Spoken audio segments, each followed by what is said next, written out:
delighted to be proposing to appoint my honourable friend, the member for the Cities of London and Westminster, to the House of Commons Commission.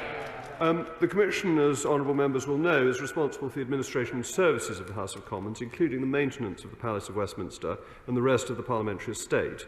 The House of Commons Administration Act, as amended 1978, provides for 4 members of the House of Commons to be appointed by the House as members of the Commission, in addition to Mr. Speaker, the Leader of the House, a member appointed by the Leader of the Opposition, and the 4 external members. This appointment would fill the 4th vacant slot for a member to be appointed by the House. And the honourable lady opposite asked why it's been vacant for so long.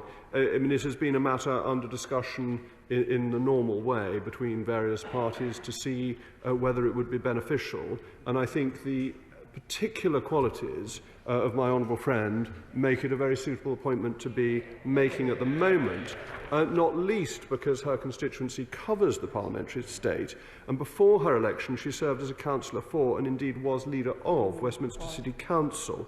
Now, her executive experience at the council, including managing the refurbishment of City Hall, something we should bear in mind as we come to R&R, will prove invaluable to the Commission, which will have to address important issues of that kind and will involve some discussions with Westminster City Council. So I think maintaining good relations at the highest level with Westminster City Council is certainly something that is of importance to us.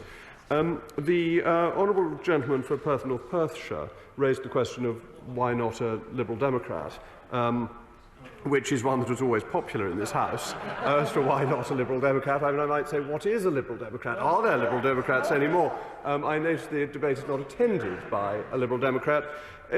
The Liberal Democrats used to be the third party in this House, and we got used to that, and it took us a bit of time to recognise that the Honourable Gentleman's Party is now the third party, and therefore is accorded the courtesies that used to be accorded to the Liberal Democrats, and that is democracy.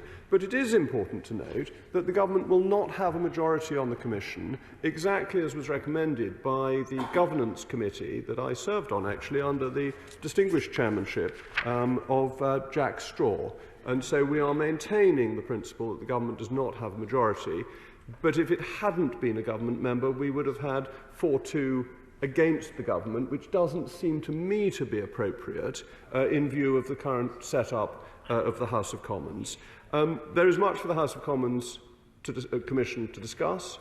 I'm grateful for the support that we have received, but I'm particularly grateful that the House is, I hope, going to appoint the approval of my honourable friend, who I think will prove a most distinguished member of the Commission, and therefore I commend the motion to the House. The question is, as on the order paper.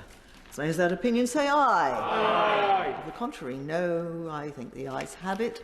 The ayes have it.